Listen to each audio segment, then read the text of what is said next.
Escolha a Escola está discutindo hoje a questão do álcool na adolescência. Conosco, Daniele Zeotti, psicóloga, analisando essa questão. O Rafael Pasquim tem a participação de um internauta. Pois é, que tem quer uma saber aqui, sobre... Dani, está dizendo o seguinte, a Maria Amália Fiorati.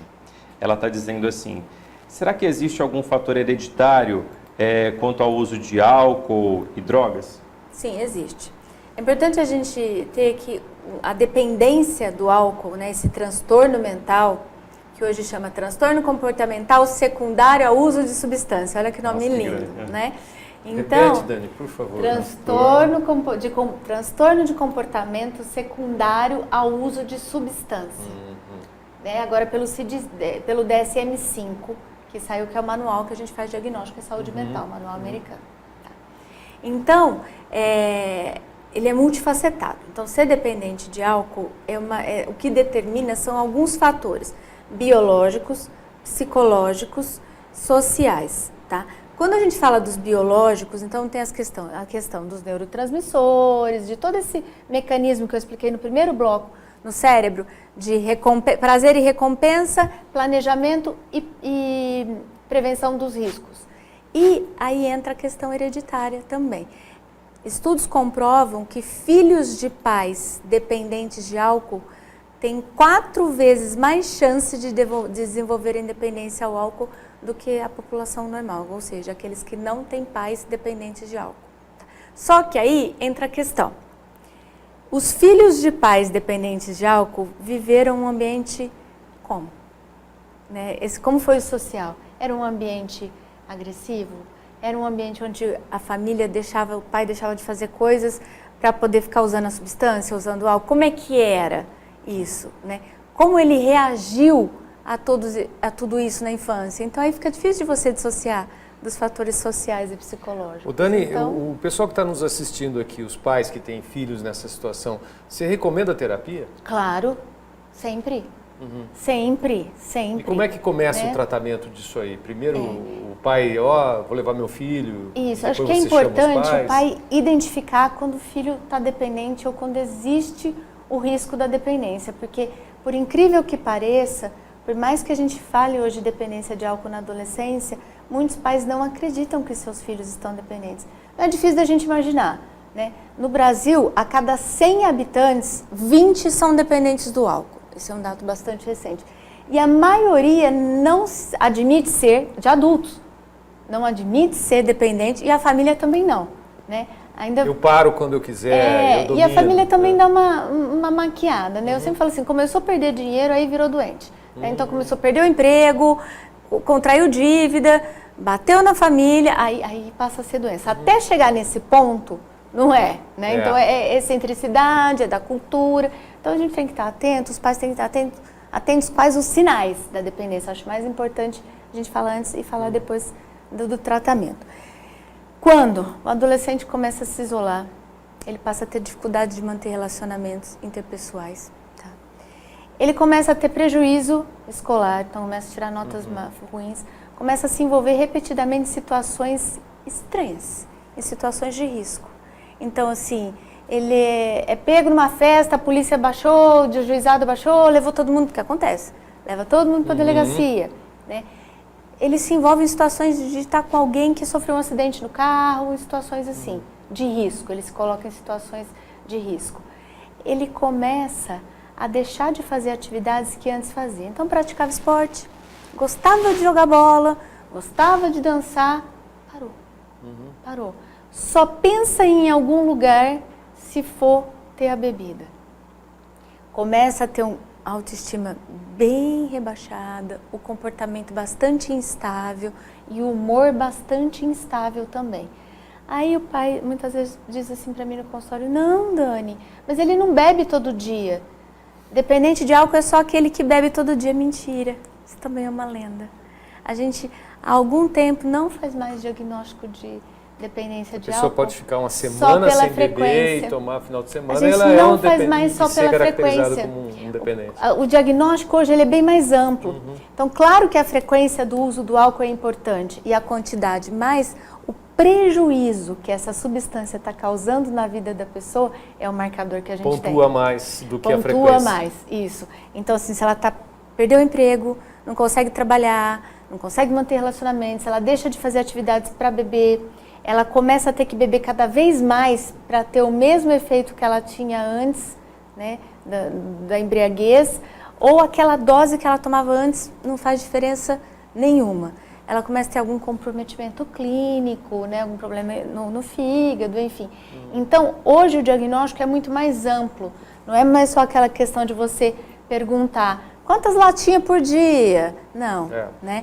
É também o estrago na vida da pessoa. Na vida da pessoa. Agora, uma questão que eu queria até a participação da Fabíola, do Pasquim aí, que é de observação, porque a gente não tem dados muito concretos a esse respeito, a essa questão que eu vou levantar. É só a cachaça? A meninada parou de fumar, cheirar maconha, outras drogas? Houve uma troca? O que será que está acontecendo? Eu vejo tudo junto ao mesmo tempo agora. Tudo ao mesmo tempo? Vejo tudo. Principalmente em ambiente universitário. No ambiente universitário a coisa é bem mais preocupante, bem preocupante mesmo. Aí vai de tudo. É impossível você ver uma festa universitária onde, como eles dizem, não está todo mundo louco. Entendeu? Tipo, então será que seria plausível a gente apontar que a moçada, os adolescentes, os mais novinhos, estão começando com o corotinho e depois...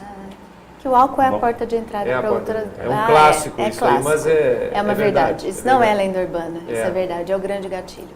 É a grande porta de entrada, sim, para outras drogas. Só que está aparecendo mais nesse momento, né? A moçadinha... Até porque eles postam, né?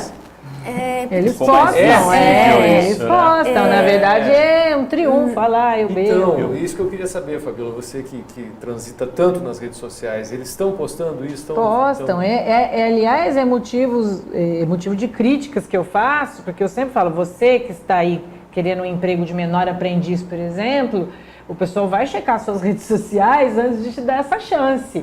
As vagas para menor aprendiz já são reduzidas.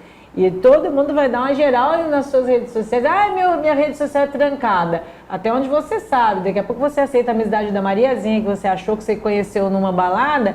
É uma pessoa do RH dando aquela xeretada legal no seu perfil. E aí vai ver que de cada 10 fotos, 11 você está numa cachaça violenta. E tá rolando, por exemplo, desafio disso aqui que uma pessoa citou? Esse eu não vi, mas eu vejo a questão do eu bebo muito, eu tô em todas. Agora essa questão dos desafios a gente vê muito nos trotes, agora, nas fases dos trotes, né, universitários. Mas acho que a questão assim, por que a gente está vendo tanto álcool hoje? Porque no Brasil o acesso é fácil. Exato. Um estudo que foi realizado em Diadema, então, os adolescentes mesmo, que eram, né, eram os pesquisadores, eles estavam ali fazendo parte do estudo, da pesquisa, eles tentavam comprar bebida alcoólica. 96% dos estabelecimentos visitados venderam. Em São Paulo. Venderam. Então, assim, é fácil o acesso, não há uma fiscalização efetiva. E o preço? A gente estava comentando isso nos bastidores. Na Organização Mundial da Saúde, quando alguém fala numa reunião de controle do alcoolismo no mundo, alguém fala que no Brasil uma pinga custa $0,5, é um absurdo. Que uma latinha de cerveja custa mais barato que uma Coca-Cola, é o fim do mundo. É barato. Existem E tem a questão do open bar. Meu marido é radicalmente contra o open bar. Não é para todo mundo o open bar, né? A começar de que não são todos os estabelecimentos que estão oferecendo aí open bar, que a bebida é de qualidade. Nós já presenciamos pessoas misturando um monte de coisa num balde, mexendo com um cabo de vassoura e servindo, dizendo que era... Pois é. Né? Então, assim, você está tomando bebida adulterada, em quantidade totalmente inadequada. Então, será que é para todo mundo o open bar? Será que todo mundo tem condições de frequentar alguma coisa open bar? Precisava ter uma regulamentação disso daí. Todo mundo faz uma festa open bar e aí? E as consequências? Inclusive a qualidade do que está sendo servido, né? Vamos dar uma geral aí em quem está acompanhando a gente aí, Fabíola. Tem bastante gente interessada. Hoje teve bastante, né? Viu? A Cláudia está dizendo, Cláudia Jacinto, se todos os pais orientassem seus filhos, mas vejo que muitos deixam correr solto e não impõem limites. Isso desde pequeno, tá? Desde que a criança se joga para trás, porque quer mexer no seu celular, e você vai, dá logo. Começa aí depois a coisa vai só descambando o grau do limite. Aí a Lelita está dizendo, todos os pais deveriam escutar vocês. Compartilhe esse vídeo para que mais pessoas tenham acesso a esse bate-papo que a gente está fazendo aqui hoje. E deixa eu ver, a Cláudia também está dizendo, meu marido nunca bebeu, eu tomava uma cerveja uma vez ou outra por conta dos meninos de 17 e 10 anos para não dar o exemplo. Exemplo é tudo, né, gente? O ser humano é mais exemplo do que o blá blá blá na cabeça, né? Tem mais alguma coisa aí no teu, Pasquim? Tem aqui o Vinícius Ramos, está dizendo o seguinte, aproveitando, acho que vocês falaram aí das postagens, ele diz assim, acredito que os vícios sempre existiram, contudo é evidente que as mídias atuais, junto com o avanço tecnológico, agregam para essas buscas. E o mesmo Vinícius, sempre debato com meus alunos, professor o Vinícius, um abraço aí, obrigado por estar acompanhando a gente, né? Ele debate com os alunos a questão dos vícios, seria uma forma de fuga perante as responsabilidades. Muita gente participando, o Rubinho, a gente já falou, o Rubinho dança, o Aloysio Queiroz, a Vanessa Xisto, o Rubinho mais uma vez, a Maria Fiorati, a Josiana Constâncio, a Giane. Isso, está aqui também a Giane, a Lu Bueno. Aí tem a Rosa Flauzino. Gente, o pessoal quase morre quando o gás de cozinha aumenta, mas vão no churrasco levar 2, 3 fardinhos de cerveja que custa até mais caro. O Aloysio está gostando muito do programa, a Aloysio Queiroz está sugerindo que eu convide a Flávia Chiarello também para participar. Pois é. Convite para ela. Bom, gente, vamos nos encaminhando para o final do programa. A gente ia falar do tratamento, né? Isso. Vamos falar do tratamento, Dani? É importante a gente entender que a dependência do álcool é uma doença crônica, ou seja, uma vez adquirida, ela é para o resto da vida. Né? Então, você vai ter que sempre cuidar dela, como se fosse diabetes, hipertensão. É possível controlar, mas não é possível curar. Então, uma vez dependente químico, cronicamente dependente químico. Não existe cura? Não existe cura, é crônico, uma condição para sempre. Tá? Então, o tratamento ele vai ter que se dar no momento agudo, na identificação dos sintomas, mas eu sempre falo para pais quando identificam um caso de dependência de álcool no filho adolescente, se programe, faça uma poupança, porque esse tratamento ele vai para o resto da vida, até seu filho ter condições aí de se bancar, né? Então, o tratamento tem que ser uma avaliação psiquiátrica importante, uma avaliação médica muitas vezes, como eu disse que a dependência do álcool é uma doença multifacetada, então precisa de uma equipe para cuidar. Então, precisa de um bom clínico, um bom clínico geral, que ele seja um ebiatra, que é o especialista em adolescentes, de um psiquiatra e de um psicólogo para fazer a terapia. Dependendo do nível dessa dependência do álcool, se for grave, um nutricionista também, ou um nutrólogo, porque aí há toda a questão da desnutrição, enfim, envolvida.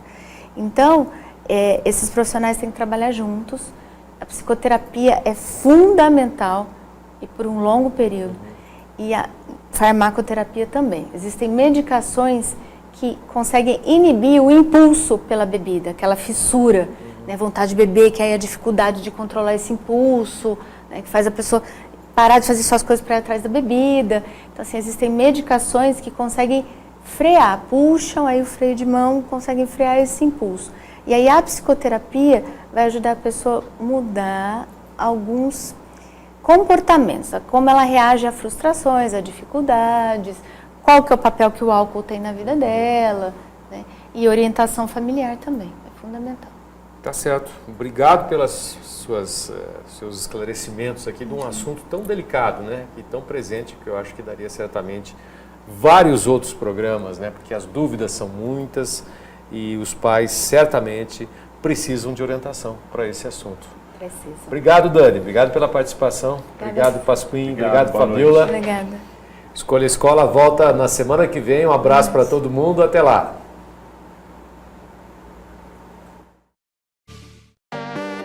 Segue o líder.